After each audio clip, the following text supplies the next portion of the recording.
الحمد لله رب العالمين والصلاة والسلام على حبيبه محمد وآله وأصحابه أجمعين. أعوذ بالله من الشيطان الرجيم. بسم الله الرحمن الرحيم. قل للذين كفروا إن ينتهوا يغفر لهم ما قد سلف وَإِن يَعُودُوا فَقَدْ مَضَتْ سُنَّةُ الْأَوَّلِينَ وَقَاتِلُوهُمْ حَتَّى لَا تَكُونَ فِتْنَةٌ وَيَكُونَ الدِّينُ كُلُّهُ لِلَّهِ فَإِنِ انتَهَوْا فَإِنَّ اللَّهَ بِمَا يَعْمَلُونَ بَصِيرٌ وَإِن تَوَلَّوْا فَاعْلَمُوا أَنَّ اللَّهَ مَوْلَاكُمْ نعم المولا ونعم النصير. اللهم سبحانك لا علم لنا إلا ما علمتنا إنك أنت العليم الحكيم. مولاي صل وسلم دائما أبدا على حبيبك من زانت به الأسر.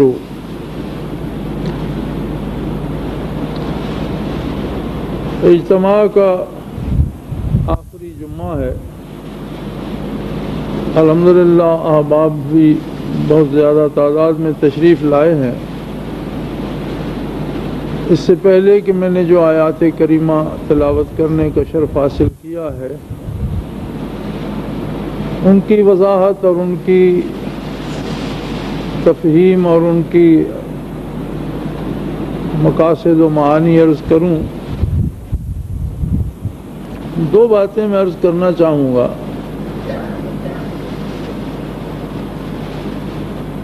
سلسلے کے حوالے سے، اذکار کے حوالے سے، مراقبات کے حوالے سے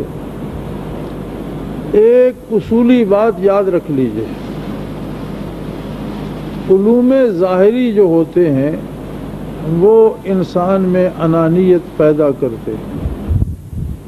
یہ ایک اصول ہے کہ وہ جتنا زیادہ پڑھتا جاتا ہے اسے اپنی اہمیت کا یا اپنے بڑا ہونے کا یا اپنے بہت علامہ اور فاضل ہونے کا ایک احساس علم ظاہری دیتا ہے جو اکثر اوقات اسے اصلاح احوال کے معاملے میں نقصان پہنچاتا ہے. اس کے مقابلے میں روحانی یا قلبی علوم یا جسے آپ تصوف کہتے ہیں یا ذکر اذکار، یہ آدمی کو اپنے کمزور ہونے کا، اپنے نہ ہونے کا احساس دلاتے ہیں. کیونکہ یہ سفر ہوتا ہے بندے کا عظمت الہی کی طرف. اسے سلوک اسی لیے کہتے ہیں کہ یہ سفر ہے کہ بندہ اپنی روح سے، اپنے قلب سے اللہ کی عظمتوں کی طرف سفر کرتا ہے اور ہر قدم پر نئی نئی عظمتیں، نئے نئے اسرار اس پر کھلتے ہیں جو اسے یہ باور کراتے ہیں کہ تیری تو کوئی حیثیت نہیں. علم ظاہر انانیت دیتا ہے اور روحانی علوم انا کی نفی کرتے ہیں. اب اگر کسی میں ذکر کرنے سے، مراقبات کرنے سے، اللہ اللہ کرنے سے انانیت پیدا ہوتی ہے، اپنے آپ کو بڑا سمجھنا چاہتا ہے، اپنے گرد لوگوں کو جمع کرنا چاہتا ہے، آپ ایک منی پیر بننا چاہتا ہے، تو اس کا مطلب ہے کہ اس کا مرض اتنا بگڑا ہوا ہے کہ یہ جو آخری علاج تھا اس سے بھی اسے فائدہ نہیں ہے. اور یہ یاد رکھو کہ جس شخص کو اذکار سے، سلاسل تصوف سے، مراقبات سے فائدہ نہیں ہوتا وہ اس خطرے میں ہوتا ہے کہ شاید اس کی موت ایمان پر ہو یا نہ ہو. یہ معمولی بات نہیں ہے. ایمان کو بچانے کے لیے ہم اللہ کی عبادت کرتے ہیں، ایمان کو بچانے کے لیے ہم حرام سے بچنے کی کوشش کرتے ہیں، ایمان کو بچانے کے لیے ہم جھوٹ سے بچنے کی کوشش، یہ ساری دوائیں ہیں، یہ سارے علاج ہیں کہ ایمان بچ جائے۔ اگر یہ دوائیں نہ دی جائیں، حرام کھانا شروع کر دو، جھوٹ بولنا شروع کر دو، لوگوں کو لوٹنا شروع کر دو، تو ایمان کہاں بچے گا؟ ان سب دواؤں میں آخری دوا ہے اللہ کے نام کا ذکر، اسم ذات کا ذکر، یا کسی شیخ کامل کی توجہ۔ اور ذکر اور شیخ سے تعلق یہ لازم و ملزوم ہے۔ کوئی دنیا کے کسی گوشے میں بیٹھ کر خلوص سے اللہ اللہ کرنا شروع کر دے، اللہ اسے کسی جماعت تک، کسی فرد تک پہنچا دیتا ہے۔ یہدی الیہ من ینیب، قرآن حکیم نے فرمایا، مفسرین کرام اس آیت کے تحت لکھتے ہیں کہ جس کے دل میں انابت، طلب الہی خلوص سے پیدا ہو جائے، یہدی الہ سے مراد ہے کہ اسے دنیا میں ایسے لوگوں سے ملوا دیتا ہے جو واقعی اللہ کی طرف لے کر چلتے ہیں اسے۔ یہ میں مفت میں نہیں کہہ رہا، جو کچھ ہوتا ہے جس کے ساتھ ہوتا ہے پھر وہ مجھے لکھتے ہیں۔ آج بھی، کل کی ڈاک میں بھی ایک خط تھا کہ یہ فلاں بندے نے مجھے کہا میرے مقامات تو اتنے عرش پر ہیں، اب اسے نماز تو صحیح آتی نہیں، وضو کا طریقہ نہیں آتا۔ تو میں نے کہا یہ تو سارے ہی جھوٹ ہے، میں نے سلسلہ ہی چھوڑ دیا، سلسلے پر اعتراض کیے، 2 سال گزر گئے۔ سلسلہ چھوڑنے کا مجھے فائدہ یہ ہوا کہ پہلے تہجد پڑھتا تھا، پہلے تہجد چھوٹی، پھر سنت نفل چھوٹے، پھر فرض چھوٹے، اب مجھ سے نماز بھی چھوٹ گئی۔ تو مجھے احساس ہوا کہ یہ آدمی بے وقوف تھا، مجھے سلسلہ تو نہیں چھوڑنا چاہیے تھا۔ تو میں چاہتا ہوں مجھے واپسی کی اجازت۔ اب اگر کسی کے مراقبات تھے تو اس بندے کو باور کرانے کی کیا ضرورت ہے؟ اس کا مطلب ہے کہ اتنا کسی کو توجہ دی گئی یا شیخ کی وساطت سے اس کی روح چلی گئی۔ یہاں بڑے لوگ آپ سے پہلے بڑے پھرتے ہیں، پہلے دوسرے عرش کی بات نہیں، یہاں ایسے لوگ پھرتے ہیں جنہیں حضرت 9 عرشوں سے بالا لے گئے تھے اور حضرت کی آنکھ بند کرنے کی دیر تھی کہ مرتد سے تصوف ہو گئے، اور نہ دین رہا اور نہ دنیاوی وقار رہا، دھکے کھاتے پھر رہے، کیونکہ جب دین جاتا ہے تو یہ سب کچھ لے جاتا ہے۔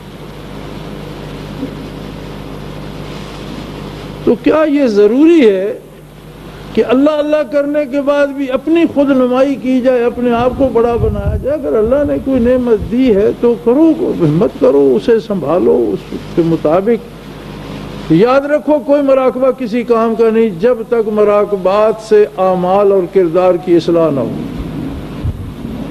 سیدھی سی بات، سب افسانے ہیں۔ پھر قیامت کو اس طرح اڑ جائیں گے جس طرح گرد اڑ جاتی ہے یا چھائی اڑا دی جاتی ہے۔ کسی کی کوئی قیمت نہیں ہوگی کسی مراقبے کی جب تک وہ مراقبہ ہمارے کردار کی، ہماری سوچ کی، ہماری فکر کی اصلاح نہیں کرتا۔ تو میری یہ گزارش ہے، ہماری تو نوکری ہے، ہم کرتے رہیں گے اللہ کی مرضی، جو آئے گا ہم اسے اللہ اللہ بتائیں گے، مراقبات کرائیں گے بھی، لیکن میں یہ بتا رہا ہوں کہ میں آپ پر احسان نہیں کر رہا، میری ذمہ داری ہے، میری نوکری ہے، میں کرتا رہوں گا، لیکن مجھے بھی دکھ ہوتا ہے کہ اس سے مرض میں افاقے کی بجائے مرض میں شدت کیوں پیدا ہو۔ لہذا بڑے دکھی دل سے یہ گزارش ہے کہ احتیاط کرو، خدا کا خوف کرو۔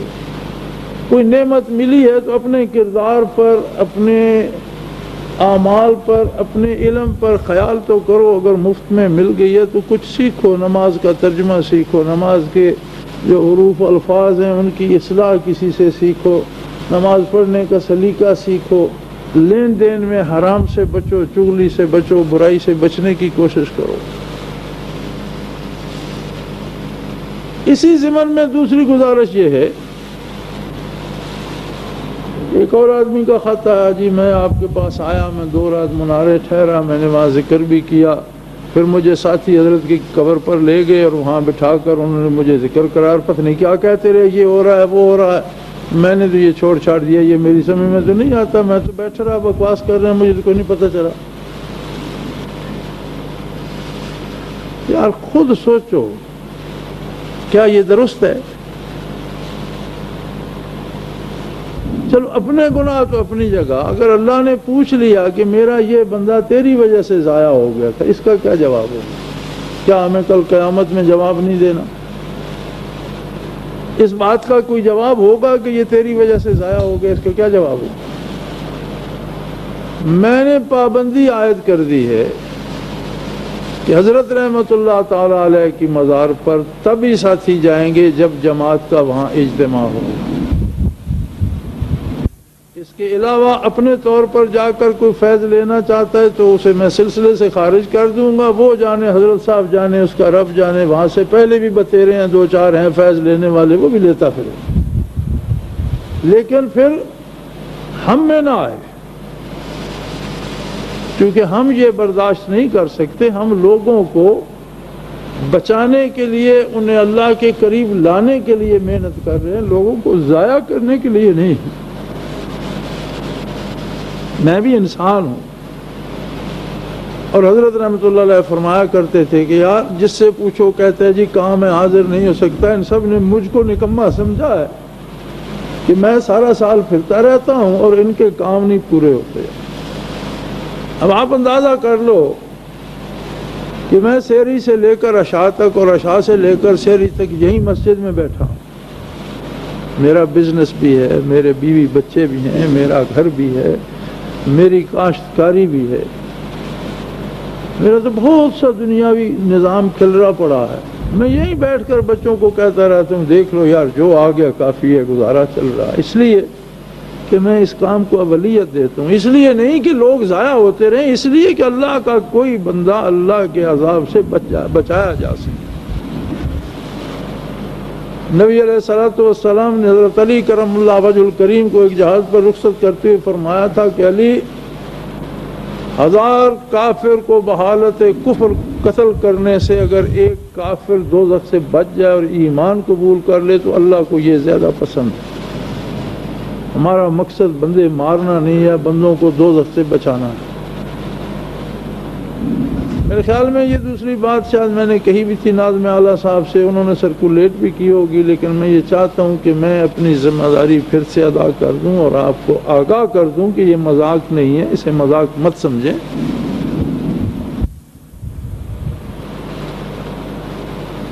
یہ ایک نظام ہے، گریڈ اسٹیشن سے مختلف لائنوں میں تقسیم ہوتی ہے طاقت، مختلف ٹرانسفارمروں کو جاتی ہے۔ آپ اپنے گھر کا بلب لے کر گرڈ اسٹیشن میں جا لگائیں تو وہ جل ہی جائے گا، وہ جلے وہ تباہ ہو جائے گا، برباد ہو جائے گا، اس میں روشنی نہیں آئے گی۔ آپ اپنی جگہ رہیں اور آپ اپنے تک جو پہنچ رہی ہے تار ٹرانسفارمر سے جو پہنچ رہی ہے اس پہ گزارا کریں، اسی سے روشنی پیدا ہو۔ ہمارے سلسلہ عالیہ میں مجھے یہ کہنے میں کوئی باک نہیں ہے کہ اس وقت جتنی برکات نبوت تقسیم ہوتی ہیں نبی اکرم صلی اللہ تعالی علیہ وآلہ وسلم سے حضرت رحمت اللہ تعالی علیہ کے قلب پر وارد ہوتی ہیں۔ جہان میں جہاں جہاں کوئی صوفی اللہ اللہ کرنے والا ہے وہ حضرت کے قلب سے وصول کرتا ہے۔ وہ مختلف سلاسل کے لوگ ہیں، مختلف سلاسل کے مشائخ ہیں، دنیا کے مختلف حصوں میں ہیں۔ کسی صاحب مشاہدہ کو شوق ہو تو میں دکھا دوں گا، وہ سارے حضرت رحمت اللہ علیہ کے قلب سے وصول کرتے ہیں، اس لیے کہ حضرت رحمت اللہ تعالی علیہ اس عہد کے صدیق تھے۔ اور روحانیات میں عموماً معاملہ غوث تک رہتا ہے۔ دنیا میں ایک اکیلا بندہ ہوتا ہے جس کے پاس منصب غوثیت ہوتا ہے، کبھی کبھی غوث سے آگے کوئی بندہ آ جاتا ہے اور وہ قیوم ہوتا ہے، اس سے اوپر فرد ہوتا ہے اور اس سے اوپر قطب وحدت ہوتا ہے، اور صدیوں بعد کوئی ایسا بندہ اللہ پیدا فرماتا ہے جس سے صدیقیت کا منصب عطا کرتا ہے۔ صدیق روز نہیں پیدا ہوتے۔ حضرت رحمۃ اللہ تعالی علیہ اپنے عہد کے صدیق تھے، لہذا ساری برکات حضرت کے قلب اثر میں آ کر آگے تقسیم ہوتی ہیں، اور جو سب سے بڑا ذریعہ تقسیم ہوتا ہے وہ آپ کا سلسلہ نقشبندیہ اویسیہ، لیکن میرا وجود اس کا ٹرانسفارمر ہے، وہاں سے مجھ تک آئیں گی، آپ تک نہیں آئیں گی، ٹرانسفارمر تک آئیں گی۔ اکیلا اکیلا بلب ٹیوب لے کر کھڑے ہو جو نہیں آئیں گی، آپ اپنی تاروں کو ٹرانسفارمر کے ساتھ مربوط رکھیں۔ آپ جتنی بتیاں لگاتے جائیں گے، جتنا کام بڑھاتے جائیں گے، جتنی ٹیوبیں بڑھاتے جائیں گے، جتنے پنکھے لگاتے، اتنی سپلائی بڑھتی جائے گی، پھر آپ کو کیا تکلیف؟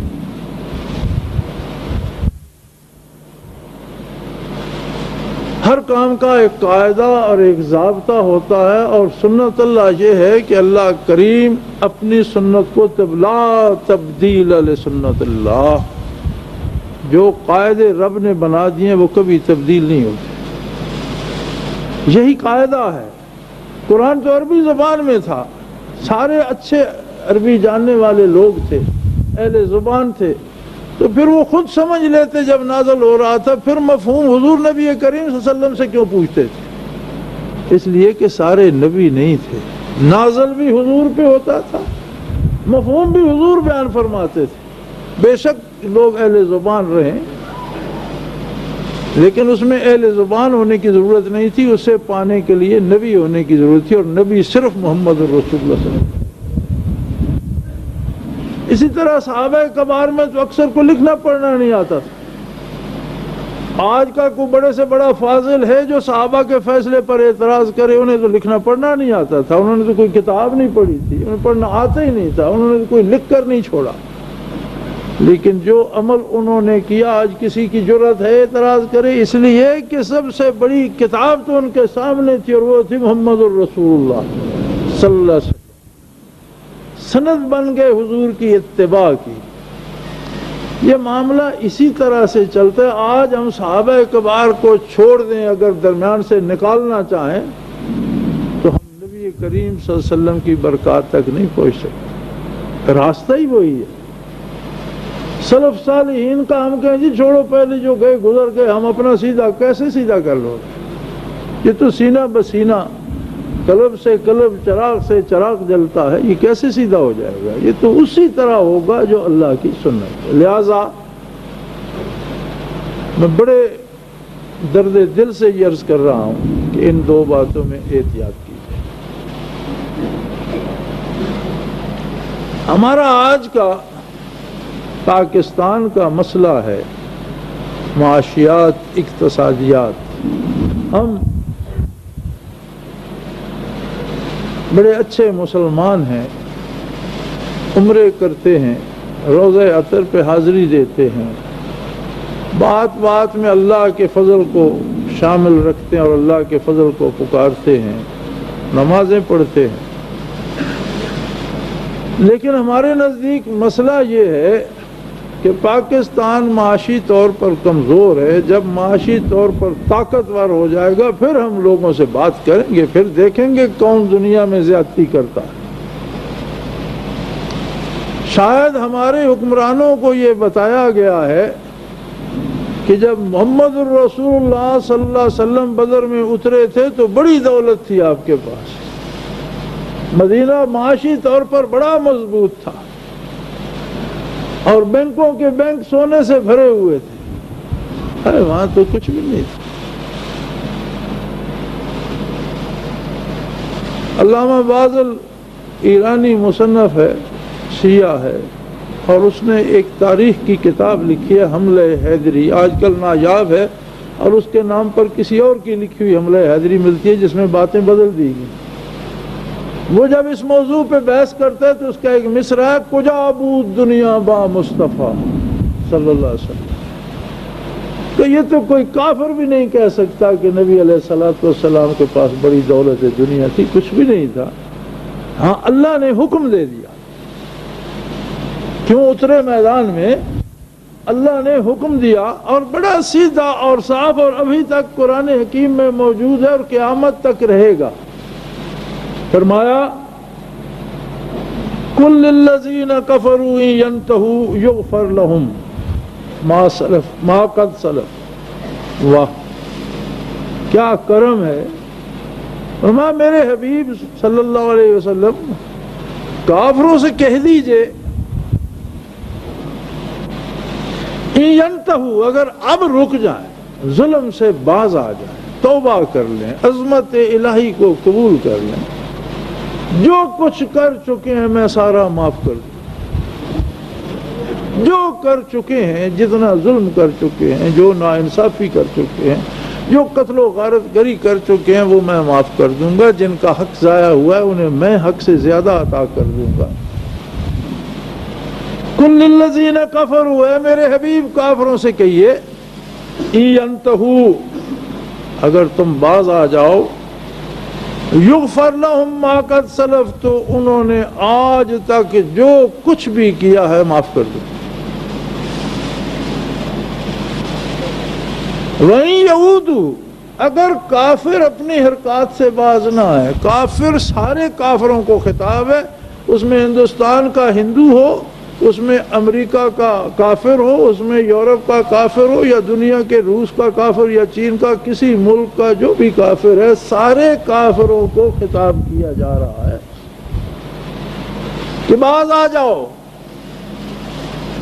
اب مزے کی بات یہ ہے کہ جن کافروں سے بات کی جا رہی ہے جزیرہ نما عرب تو فتح ہو گیا,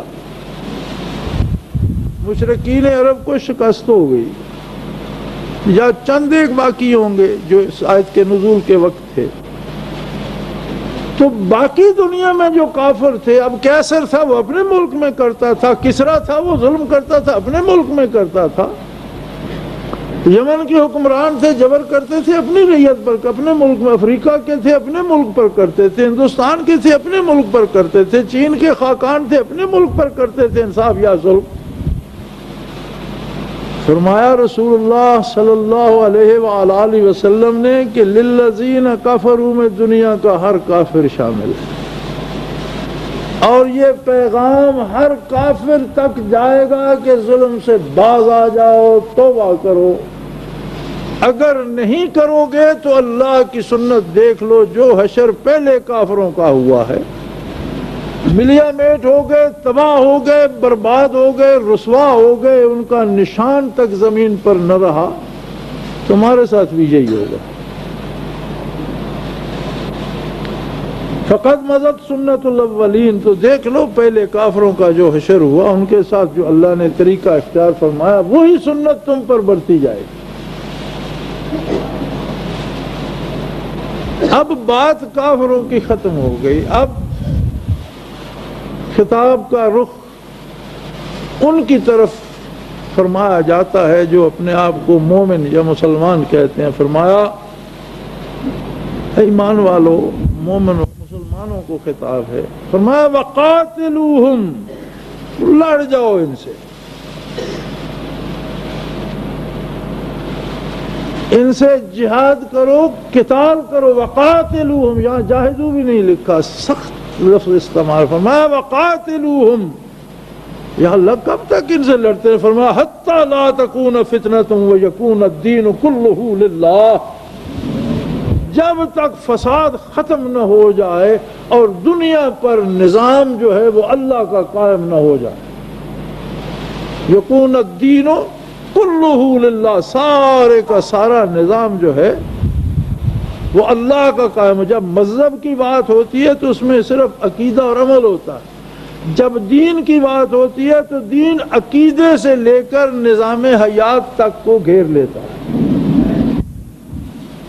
عقیدے میں تو اللہ نے خود اجازت دے دی کہ زبردستی کسی سے کلمہ نہ پڑھو, وہ چاہے پڑھ لے, نہ پڑھے تو میرے پاس آئے گا, میں حساب کر لوں گا, تمہارے ذمے میرا پیغام پہنچانا ہے. لیکن جب بات نظام حیات کی, معیشت کی, عدالت کی, تعلیم و تعلم کی, سیاست کی آتی ہے تو فرمایا نہیں یہ میرا ہوگا, زمین میری ہے, مخلوق میری ہے, نظام میرا ہوگا.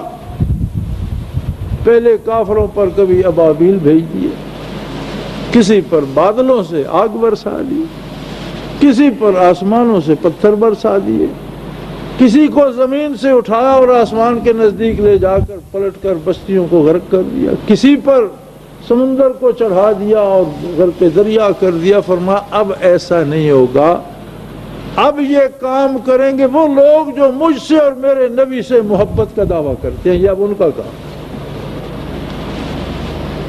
اب میں آسمان سے آفتیں نازل نہیں کروں گا، بلکہ بندے مومن تمہارے لیے ابابیل سے لے کر آگ برسانے والے بادل تک کا کام وہ بندہ کرے گا جس کے دل میں میری محبت ہے، میرے نبی کی محبت۔ سو فرمایا وَقَاتِلُوهُمْ حَتَّى لَا تَكُونَ فِتْنَةٌ وَيَكُونَ الدِّينُ كُلُّهُ لِلَّهِ۔ اس میں امریکہ کا استثناء ہے، یورپ کو خالی رکھا ہے، فرانس کو چھوڑ دیا ہے، افریقہ کو نکالا ہے یا چین کو نکالا ہے یا ہندوستان کو کسی کو خارج کیا نہیں۔ اس نے کہا ہر کافر کے ساتھ تمہاری لڑائی جب تک وہ ظلم سے باز نہیں آ جاتا اور اللہ کا نظام نافذ نہیں ہو جاتا۔ فَإِنِ انْتَهَوْا، ہاں لڑائی میں یہ بات یاد رکھو، جب کبھی وہ کہہ دیں کہ جی ہم ظلم سے باز آتے ہیں قبول کر لو۔ فَإِنِ انْتَهَوْا فَإِنَّ اللَّهَ بِمَا يَعْمَلُونَ بَصِيرٌ، اللہ ان کے کردار سے واقف ہے۔ رک جائیں، ظلم سے باز آ جائیں تو بندے مارنا مقصد نہیں ہے، لیکن ظلم اگر انسانوں کی گردنیں اڑانے سے رکتا ہو تو پھر انسانوں کی گردنیں اڑائی جائیں گی ظلم کو روکنے کی۔ خدا تو نے تو ساری خدائی ہماری دشمن کر دی، تو نے تو کوئی ایسا دروازہ نہیں چھوڑا جہاں سے ہمارے لیے کوئی دعا خیر بھی کرے۔ میری یہ بات سن کر تو دنیا کا ہر کافر جو ہے وہ سیخ پا ہو جائے گا اور وہ کہے گا کہ یہ تو مٹھی بھر جو لوگ ہیں پہلے ان کو تو کچلا جائے تو ہم کہاں جائیں گے؟ ہمارے پاس تو سرمایہ بھی نہیں ہے، ہمارے پاس تو اسلحہ بھی نہیں ہے، ہمارے پاس تو کوئی دہشت گردی کی تنظیم بھی نہیں ہے، تو یہ کیا ہوگا؟ فرمایا وَإِن تَوَلَّوْا، اگر یہ سارا عالم کفر تمہارے خلاف ہو جائے، پھر جائے تم سے، تمہارے مقابل ہو جائے، فَاعْلَمُوا، ایک بات یقین کے ساتھ جان لو، ان اللہ مولاکم، تمہارا مولا اللہ ہے، کافر نہیں ہے۔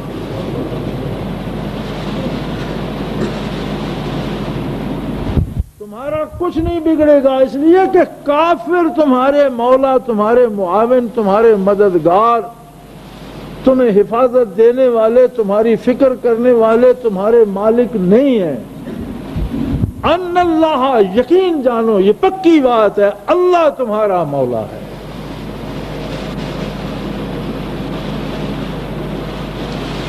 یہ جو ہے نا معیت باری، اگر دونوں جہانوں میں سب سے کوئی بڑا انعام سوچا جا سکتا ہے تو وہ معیت باری، کہ کسی کے ساتھ اللہ ہو، باقی ساری چیزیں نیچے رہ جاتی ہیں، کسی کو جنت ملے، فردوس ملے، اعلیٰ مقامات ملیں، درجات ملیں، لیکن وہ سارے اللہ کے مقابلے میں تو ان کی کوئی حیثیت نہیں۔ اورنگزیب سلطان محمود غزنوی سے کسی نے کہا کہ سلطان ہمارے باپ دادا آپ کے اور آپ کے باپ کی خدمت کرتے دنیا سے رخصت ہو گئے، لڑ لڑ کر میدان کارزار میں ہم نے جانے دی، اور تو اس کو ایاز کو، ایک چرواہے کو، ایک گڈریے کو، ایک چھوٹے سے ان پڑھ لڑکے کو پکڑ کر لے آیا۔ اب اس کی کرسی بادشاہ کے تخت کے ساتھ ہوتی ہے اور اس کے بعد ہماری باری آتی ہے، تو ہمارے تو باپ دادا کھیت رہے، اگلی نسل کمر بستہ کھڑی ہے، ہماری عمریں دیکھ لو، ہمارے چہرے زخموں سے چور ہے، ہمارے بدن پر نشان زخموں کے، فتوحات کی دنیا روند ڈالی، اس نے کیا کیا ہے کہ اس کو آپ نے ہمارے سر پہ بٹھا دیا۔ بادشاہ فتح سے لوٹا تھا، اس نے کہا بھائی، بات گول کر گیا، اس نے کہا بھی فلاں تاریخ کو جشن فتح ہوگا اور اہل دربار کے لیے ضیافت کا اہتمام ہوگا۔ اب دربار حال میں اس نے کہیں جواہر رکھے، کہیں اس نے اچھی تلواریں رکھ دیں، کہیں زرہ رکھ دی، کہیں کپڑے لباس رکھ دیا، کہیں اچھے گھوڑوں کی رکھ دی رسید کے جو یہ لے لے اسے اتنے گھوڑے، مختلف دنیاوی دولت کی چیزیں، زر و جواہرات کی، اور بہت بھاری بھاری انعام رکھے۔ جتنے لوگ وہاں تھے سب کے لیے ایک ایک چیز کے 10 انعام رکھے، جو جس کو چاہیے لے لے۔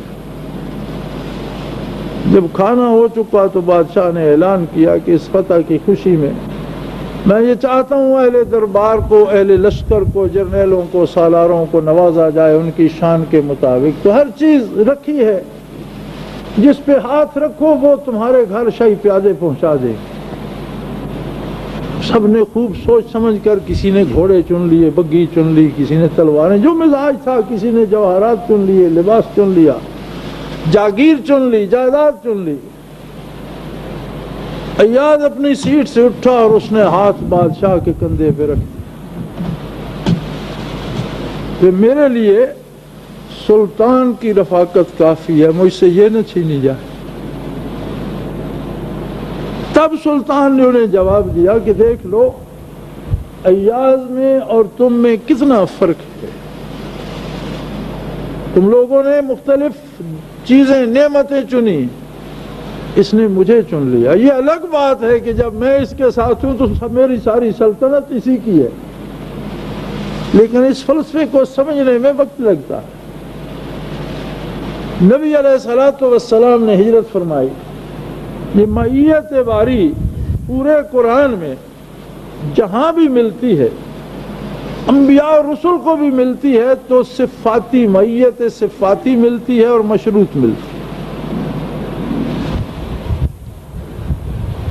موسیٰ علیہ السلام نے فرمایا ان معی ربی سیہدین، میرا رب میرے ساتھ ہے۔ رب صفاتی نام ہے، اللہ کا ذاتی نہیں، معیت صفاتی ہے۔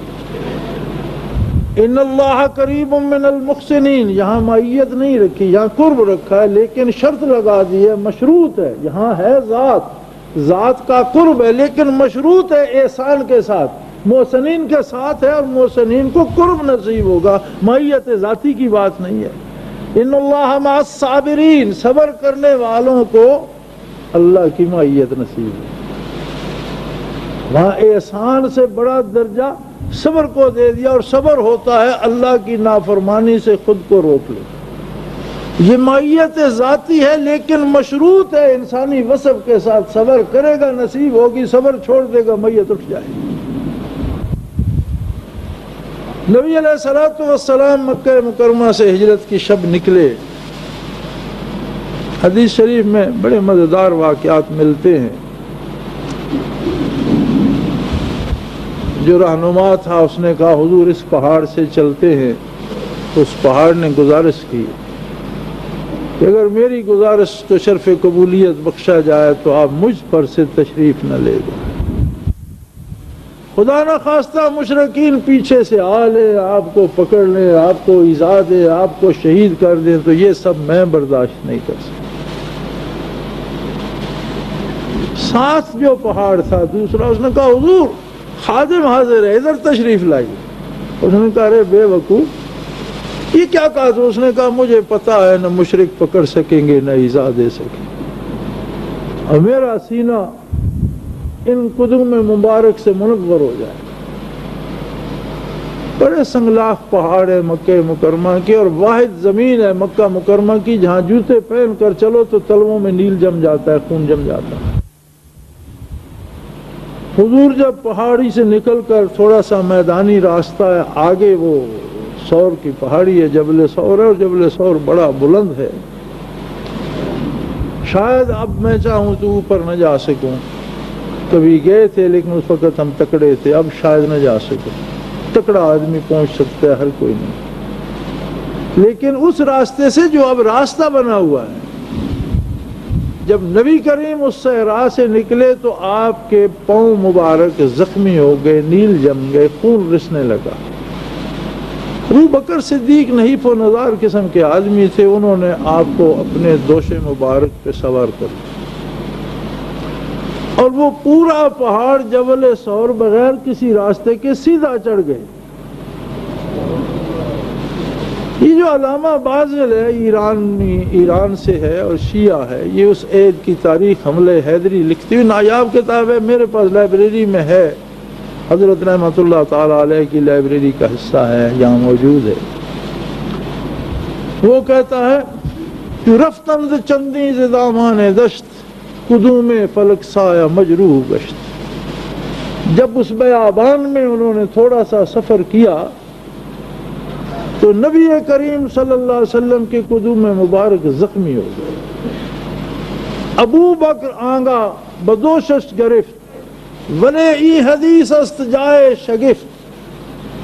تو کہتے ہیں ابو بکر نے نبی علیہ الصلوۃ والسلام کو کندھے پہ بٹھا لیا اور پہاڑ چڑھ گئے، لیکن یہ بڑی حیرت کی بات ہے، ولے ای حدیث است جائے شگفت، یہ سمجھ میں آنے والی بات نہیں کہ در کس چنا قوت آمد پدید کے بارے نبوت تواند کشید، کہ صرف ایک بندے کو نہیں اٹھایا، محمد الرسول اللہ کو، نبوت کو اٹھا کر لے جا رہا ہے۔ اس بندے میں کتنی قوت آ گئی کہ بارے نبوت اٹھا کر سور کے اوپر چڑھ گیا۔ یہ تو شیعہ بھی اعتراف ہے۔ اب غار میں جلوہ افروز ہیں ابو بکر صدیق کے زانو مبارک پہ آپ سر رکھ کے آرام فرما رہے ہیں، تلاش کرنے والوں کے پاس کھوجی ہیں، وہ نشان تلاش کرتے آ رہے ہیں، غار کے سامنے آ گئے۔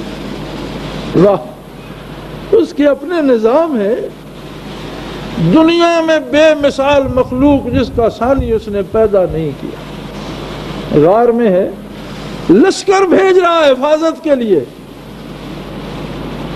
مکڑی سے کہتا ہے جالا تن دے۔ قرآن حکیم میں فرماتا ہے کہ سب سے کمزور شے مکڑی کا جالا ہے، وہاں مکڑی کو فرماتا ہے دروازے پہ جالا تن دے۔ کبوتر کو کہتا ہے گھونسلہ بنا، اپنے بچے اٹھا کے یہاں لے آ۔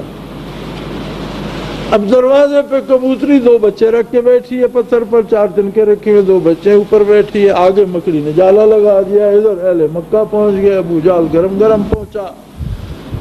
سامنے اونٹ کی کچھ لید پڑی تھی، وہ جو تلاش کرنے والا تھا اس نے توڑ کر دیکھا، اس نے کہا یہ اونٹ مکے کے ہیں، چونکہ مکے شہر میں وہ لوگ کھجور کی گٹھلیاں کوٹ کر اونٹوں کو کھلاتے تھے اور وہ ان کی لیز میں نکلتی تھی۔ اس نے کہا یہیں لائے ہوں گے، یہیں آیا ہوگا کوئی۔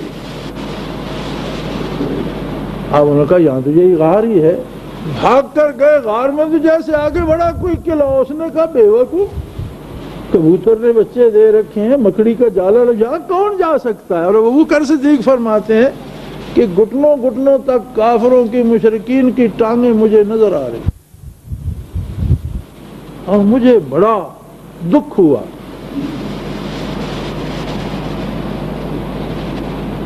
قرآن حکیم نے اس دکھ کو حزن کہا ہے، لا تحزن، نبی کریم نے فرمایا حزن مت کرو۔ حزن ہوتا ہے دوسرے کا یا محبوب کا دکھ، جیسے یعقوب علیہ السلام سے یوسف علیہ السلام جدا ہو گئے تو فرماتا ہے وَبْيَضَّتْ عَيْنَاهُ مِنَ الْحُزْنِ، یوسف کے دکھ سے ان کی آنکھیں سفید ہو گئی، نظر جاتی رہی۔ یہاں فرمایا لا تحزن، نبی کریم نے فرمایا اے ابو بکر میرا دکھ نہ کر، میرا غم نہ کر، حالات کیسے بھی ہوں، ان اللہ معانا، یقیناً اللہ ہم دونوں کے ساتھ۔ اور یہ واحد 2 ہستیاں ہیں، ایک نبیوں میں سے وہ محمد الرسول اور ایک غیر نبیوں میں سے وہ ابو بکر صدیق ہے، جنہیں معیت ذاتی حاصل ہے، باقی جہان میں نبیوں کو بھی معیت صفاتی حاصل ہے اور غیر نبی کو بھی معیت صفاتی ہے۔ نبی علیہ الصلوۃ والسلام امام الانبیاء ہیں اور ابو بکر صدیق وہ واحد بندہ ہے جس کی 4 پشتے صحابی ہیں، باپ صحابی، خود صحابی، بیٹے صحابی، پوتے صحابی، 4 پشتوں میں صحبت محمد الرسول اللہ ہے، بیٹیاں، بیٹے، پوتے، نواسے۔ تو یہ وہ دولت ہے معیت باری جو اس حال میں کہ اللہ کے دو بندے ہیں، حبیب کبریا صلی اللہ علیہ وسلم اور ابو بکر صدیق، تلوار نہیں، زرہ نہیں، تیر نہیں، راشن نہیں، اسلحہ کچھ، پیسہ کچھ بھی نہیں۔ آپ نے فرمایا ابو بکر میرا غم نہ کر، کیوں؟ ان اللہ معانا، بے شک اللہ ہم دونوں کے ساتھ۔ پھر دیکھا آپ نے ہزیمت تو مکے والوں کو ہوئی، فتح تو مکہ ہوا، فتح تو ساری دنیا ہوئی، جن کے ساتھ اللہ تھا ان کا تو کچھ نہ ہوا۔ ارے وہ دولت یہاں لٹائی جا رہی ہے، فرمایا وَإِن تَوَلَّوْا، اگر دنیا کفر تمہارے خلاف ہو جائے، فَاعْلَمُوا، یہ بات یقین سے جان لو، ان اللہ مولاکم، بے شک اللہ تمہارا مالک ہے۔ اور فرمایا نعم المولا و نعم النصیر، کیا خوبصورت مولا ہے، مالک ہے، اور کیا بے مثال مددگار ہے، جس کی مثال نہیں ملتی، کتنا خوبصورت مددگار ہے۔ حضرات گرامی، آج میں پڑھ رہا تھا اخبار میں، ہمارے وزیر اعلیٰ ارشاد فرماتے ہیں کہ ہمیں چین کا نظام اپنانا چاہیے، اس لیے کہ وہ اسلام سے قریب تر ہے، یعنی رہنا کفری میں ہے، محمد الرسول اللہ کا نہیں اپنانا، چین کا اپنانا ہے جو خدا کے بھی منکر ہیں اور اس کے نبی کے بھی، اس کے دین کے بھی منکر۔ میں نے چائنا کے کچھ لوگوں کی قبریں دیکھی تھیں گلگت میں، اور میں مکاشفات مشاہدات کا اظہار نہیں کیا کرتا، لیکن چینیوں کے عقیدے کے بارے میں آپ کو بتا دوں، میں نے یہ عجیب کیفیت دیکھی تھی کہ ان کے ایک ایک مسام سے الگ الگ شعلہ نکل رہا تھا، اور مجھے بڑی حیرت ہوئی۔ میں نے مشائخ سے پوچھا تو انہوں نے فرمایا ان کے کسی بال میں بھی اللہ کا کوئی تصور موجود نہیں۔ یہ تو ان کی ایمانی حالت ہے، اور جو چند مسلمان ہیں وہ انہوں نے وہاں غلام بنا کر اور قید کر کے رکھے، پہلے اذان تک نہیں کہنے دیتے تھے، نماز نہیں پڑھنے دیتے، اب تھوڑی سی رخصت ہوئی، اذان کہہ لو، نماز پڑھ لو، لیکن اس پہ بھی روز ڈنڈے برستے ہیں۔ لیکن حیرت اس بات پہ ہوتی ہے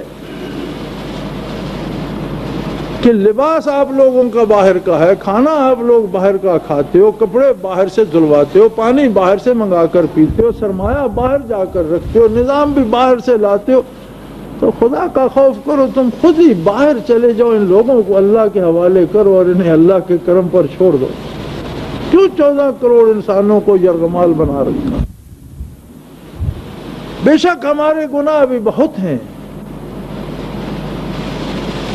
لیکن شاید ہمارے گناہ ہمیں بھی سزا تو دلوائیں گے، لیکن کچھ سزا اس معاشرے اور اس نظام پر بھی جائے گی جس نے لوگوں کو برائی پہ مجبور کر دیا ہے، جس نے کوئی دوسرا راستہ ہی نہیں چھوڑا۔ اور یہ پکی بات ہے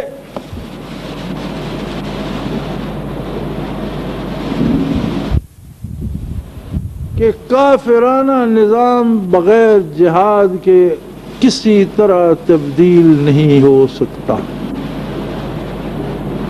یہ پکی بات۔ نعرے لگانے سے، جلوس نکالنے سے، اتحاد بنانے سے حکومتیں بدل سکتی ہیں، ایک حکمران چلا جائے گا، کوئی اور آ جائے گا، لیکن جو آئے گا وہ اسی کافرانہ نظام کو پھر ہم پر مزید 2 چوڑیاں ٹائٹ کر دے۔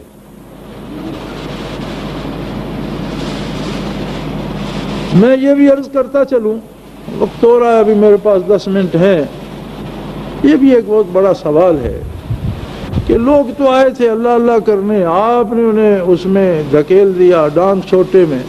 میں نے نہیں دھکیلا، آپ تاریخ پڑھیے، پہلی بنیادی بات تو سب کے لیے مثال ہیں محمد الرسول اللہ اور آپ کی سنت۔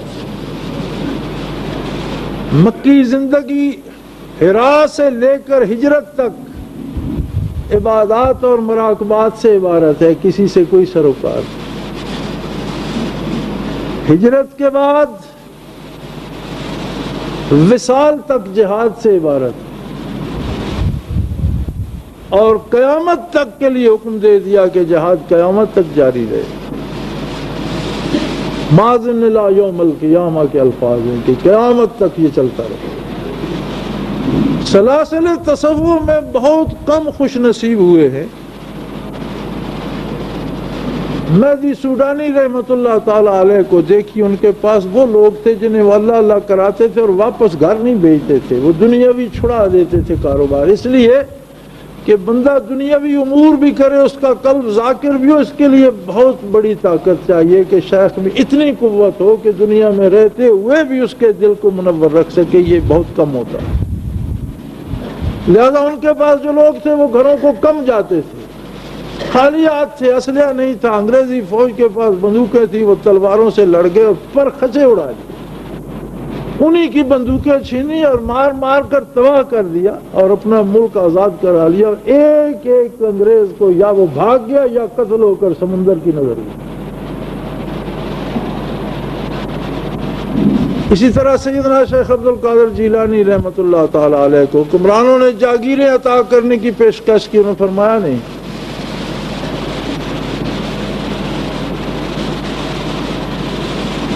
انہوں نے کہا کہ نیم روز بہت بڑا صوبہ تھا، نیم روز کی جاگیر لے لی، انہوں نے فرمایا میرے پاس نیم شب کی جو جاگیر ہے وہ میرے لیے کافی ہے۔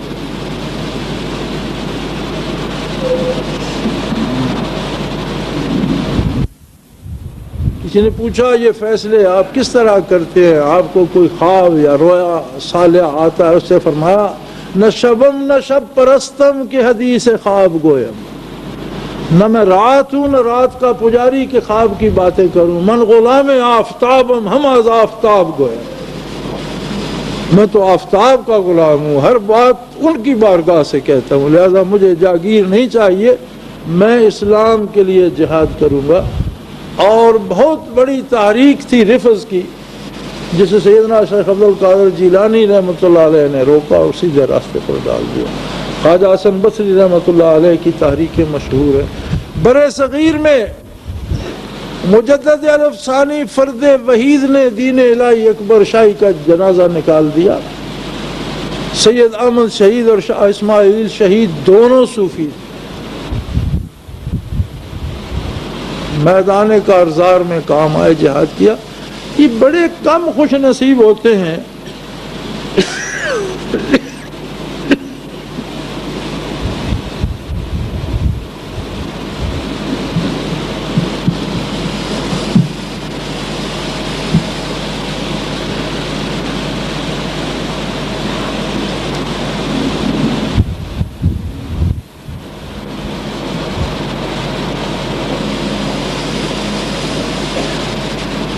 بہت کم خوش نصیب ہوتے ہیں صوفیوں میں۔ اکثر صوفیاء کی اکثریت پہلے درجے پہ رہ جاتی ہے، مراقبات پہ، اذکار پہ،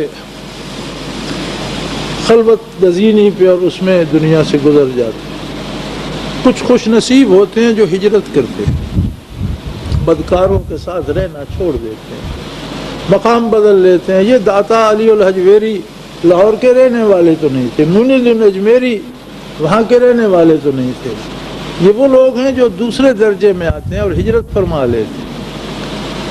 کچھ خوش نصیب ہوتے ہیں جنہیں تیسرا درجہ بھی نصیب ہوتا ہے اور اتباع محمد الرسول اللہ میں شمشیر بکف میدانوں میں اترتے ہیں۔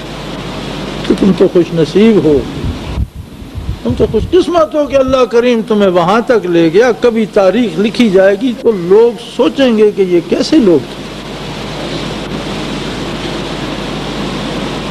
انشاءاللہ العزیز جہاد بھی ہوگا، مقابلہ بھی ہوگا، کفر کا زور بھی ٹوٹے گا، اس ملک پر اسلام نافذ ہوگا، برِ صغیر سارا اسلامی ریاست بنے گا اور احیاء اسلام پوری دنیا میں ہوگا۔ روس کا حشر کم برا ہوا ہے، امریکہ کا حشر اس سے بہت برا ہوگا، اور یورپ کے بیشتر ممالک صفحہ ہستی سے مٹا دیے جائیں گے۔ یہ خوش نہ رہیں سارے کہ ہم موج ہی کرتے رہیں گے، اب وقت آ رہا ہے انشاءاللہ العزیز یہ ہر چیز پلٹے گی اب اپنے آپ کو۔ امریکہ کی 6 لاکھ فوج خلیج میں پڑی ہے اور 1400 سال بعد پہلی دفعہ یہودیوں نے پھر سرزمین حجاز پہ قدم رکھا۔ 14 صدیوں میں کسی یہودی کا قدم نہیں پڑا، اب پھر رکھا ہے۔ اور غلام بنا لیا ہے گلف کی ساری ریاستوں کو. ان کے پاس اپنے پروجیکٹ کے لیے پیسہ نہیں ہے. سعودی عرب کے $40 بلین شارٹ فال تھے بجٹ میں. انہوں نے مانگے امریکہ سے کہ ہمارے جب ایسٹس وہاں ہیں، پیسے وہاں جمع ہیں، ہمیں 40 دے. انہوں نے کہا جی قرض لے لو بینک سے، ہم اگر آپ کو دیں گے تو ہماری اپنی معیشت تباہ ہو جائے گی. یہ حال ہے، یہ عالم. ان سب خنزیروں کو وہ مجاہد نکالیں گے جو یہاں اسلام نافذ کریں. اور یہ معمولی بات نہیں ہے.